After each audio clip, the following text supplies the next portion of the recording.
Royal Highness, Your Excellencies, ladies and gentlemen. It's my first time here at GPCA, but I got a great onboarding session before with all the history, and it's really a great story I have to congratulate. This conference is an important gathering of leaders and decision makers in the chemical industry. We all have to answer at least one key question: how to shape the future. This leads immediately to another question: what do we keep and what do we need to change? Let me start with the part of what to keep. Our modern life and the future challenges require plastics. I'm so glad that Borealis is in this business, and it's our key business. Plastics are versatile, safe, convenient, and efficient. There is nothing what comes close to plastics. It meets demanding performance in products, applications, with the optimal amount of resources used.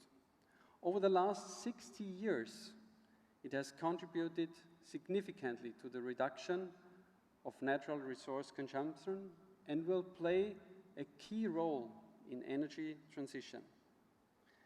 Plastics will be crucial to increase the living standard for a majority of our global population. But a revolutionary rethink is needed. Those who speak loudest and pointedly about the climate crisis say action should be taken now and not just planned or just promised. Let's listen to the key message of David Attenborough. Never before have we had such an awareness of what we are doing to the planet. And never before have we had the power to do something about that. Surely we have a responsibility to care for our blue planet. The future of humanity, and indeed all life on Earth, now depends on us. A lot of people watching this film, they're going to really want to change their lives. They're going to want to change something about themselves that helps prevent the disasters that you describe and lead us towards the happier future that is still possible. If there's a single thing that people watching could do, what would you recommend? Stop waste. Stop waste of any kind. Stop wasting power. Stop wasting food. Stop wasting plastic. Don't waste. This is a precious world. Celebrate and cherish. Ladies and gentlemen, we all have to be part of this rethink process, everyone. Today, the way plastics are made, used, and disposed contribute to a large environmental burden. We need to stop wasting natural resources and, to be more specific, carbon resources. In a linear, precious natural resources are wasted. This linear way of living is not sustainable. We need to find a way that takes care of the environment by preserving and enhancing the value and natural capital. Carbon is lost through the incineration of plastic waste and landfill, through energy inefficiencies in the making process. All that is also contributing to climate change. We need to keep the carbon molecule in the system and prevent its value from being lost, especially after single use. Needless to say, and the logic consequence of that is we need also to eliminate plastic pollution. Leakage into environment, this is unacceptable and harmful, and I assume you all agree. But let's now move to the more tricky part. What do we need to change? We at Borealis are creating a so-called new plastic value equation. We are maximizing the value and efficiency of plastics and minimizing its impact. This means we will keep products circulating at the highest value level at the highest quality and utility for many lifetimes. By introducing stronger circularity elements in the plastics industry, such as design for recycling and design for reuse, also developing partnerships along the value chain, we maximize the benefits from virgin plastics. Let's not only talk about the change that's needed, let's also talk about the changes we are driving already today. With the action we are already having and the unique difference Borealis is making, we're shaping a future positive revolution. It is a revolution because it's circular. The circular economy is the critical solution, offering an alternative approach to the linear make, use, dispose economy. It proposes eliminating or minimizing waste and pollution whilst retaining value in materials through reusing and recycling. Protecting the quality and performance of plastics whilst protecting climate and planet. That's the name of the game. It's also a revolution because it's about creating circularity for carbon, finding alternatives through design, technology, and collaboration to substitute fossil-based feedstock in the making of plastics. Let's look at how. At its heart, this revolution is about creating circularity for carbon. We need to substitute fossil feedstocks and find alternatives through design, technology, and collaboration to allow sustainable growth. It's not simple, it will not come overnight, but it starts very simple with A, B, and C. A stands for atmosphere. We need to reduce additional CO2 into the atmosphere. We can do that by using direct carbon capture, directly transforming the CO2 into base chemicals and, where possible, subsequently into plastics. The technology to do that is at scale in its infancy. We all know that. Nevertheless, we are engaged in this development today because we think it's one critical path also for the future. Our ambition is to become climate neutral in our production, leverage renewable energy to operate our plants, and further develop our products towards climate neutrality. With CCU, we can turn CO2 into a valuable product where our products would then become maybe even climate negative. B. B stands for biomass. Using plant-based renewable feedstocks to capture the CO2 is another building block that we can use. You can find such products already today in our product portfolio. They are called Borenewables. And C is for circular technology, using waste-mixed plastic streams, and you also can find this already today in our portfolio. They are called BoreCycle C for chemicals. All these three approaches will be needed to move forward, and we are working on all these three with our partners.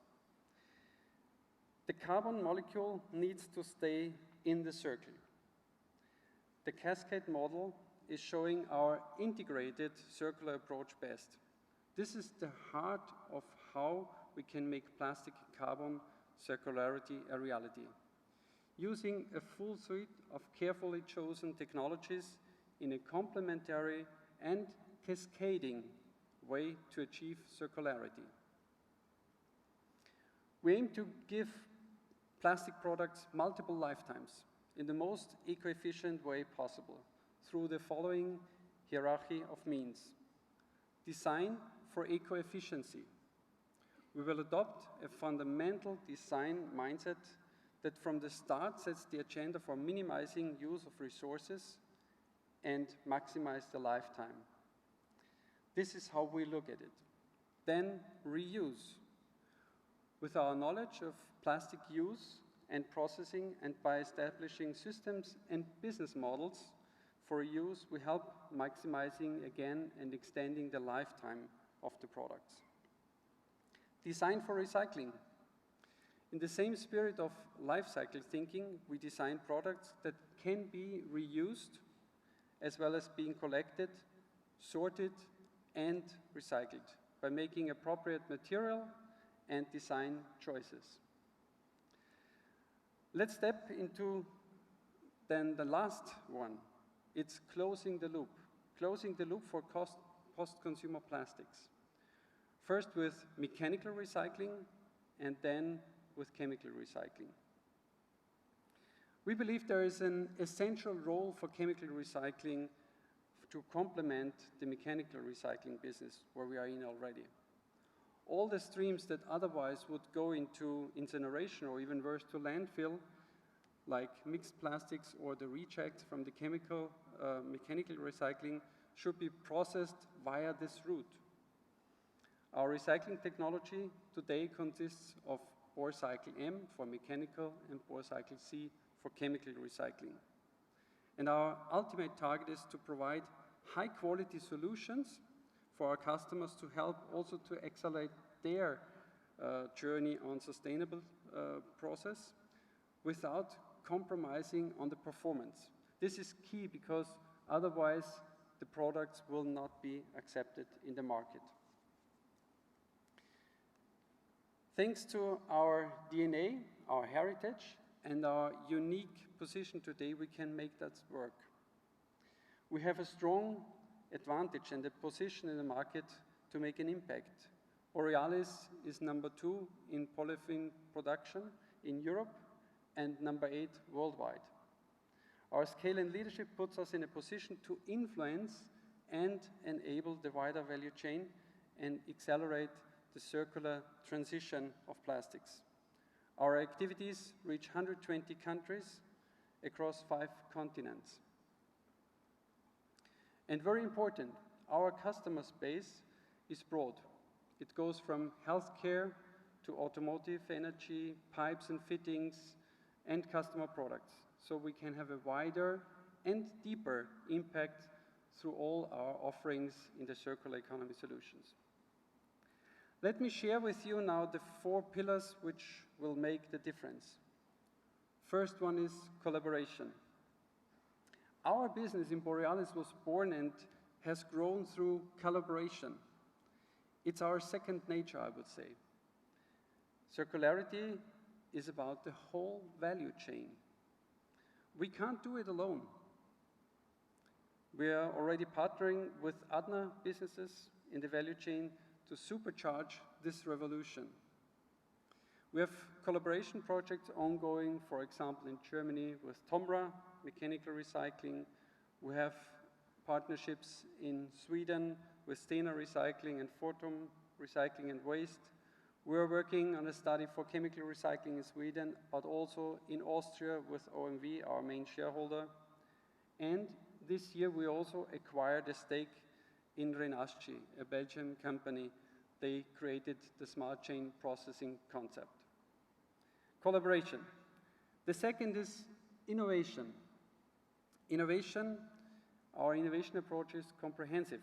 It means leaving no stone unturned in what we explore and do, from all forms of recycling to renewables to technologies for carbon capture.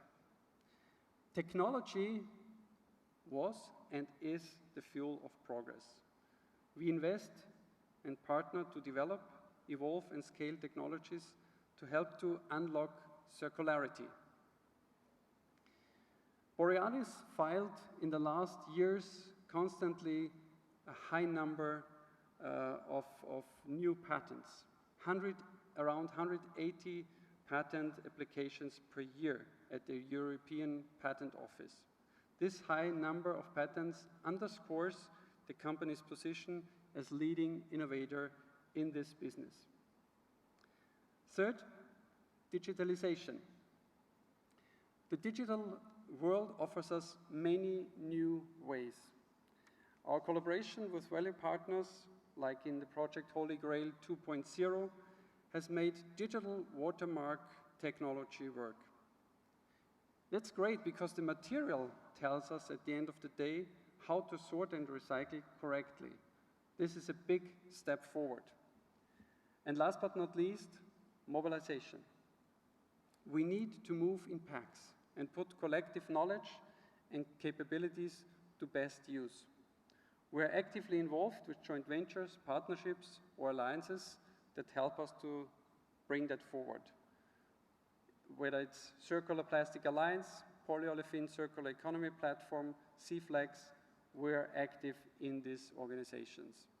We're also a member of the Ellen MacArthur Foundation, helping to direct and to drive the transformation of the industry from linear to a circular. Borealis is one of the only 2 polyolefin producers to have signed the Foundation's global commitment to plastic circularity.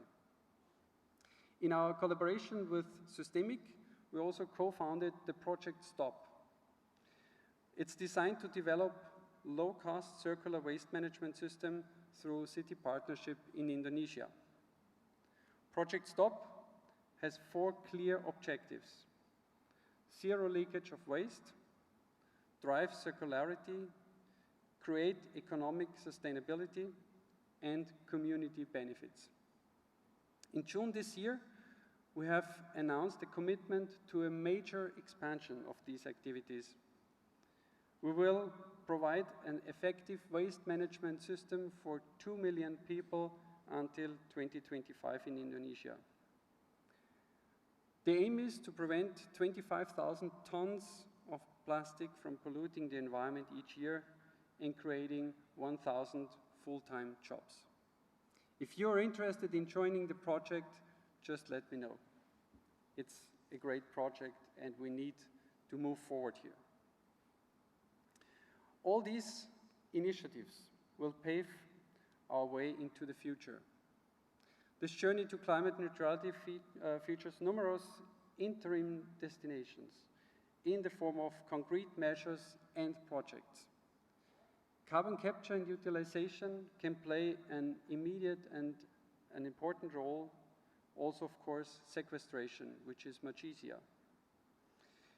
All that are realistic opportunities, and we will need them to become, at the end of the day, more climate friendly as we are today.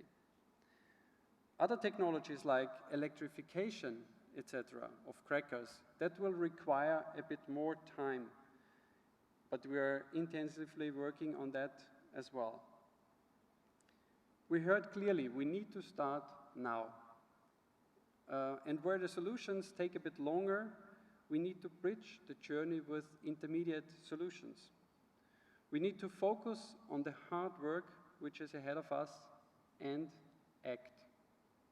Let me close with a statement and an invitation, actually, to all of you, for those who want to embark on our journey. Collaboration is our collective fuel to shape a future positive revolution for plastics. I'm looking forward to work together with all of you. Thank you for listening.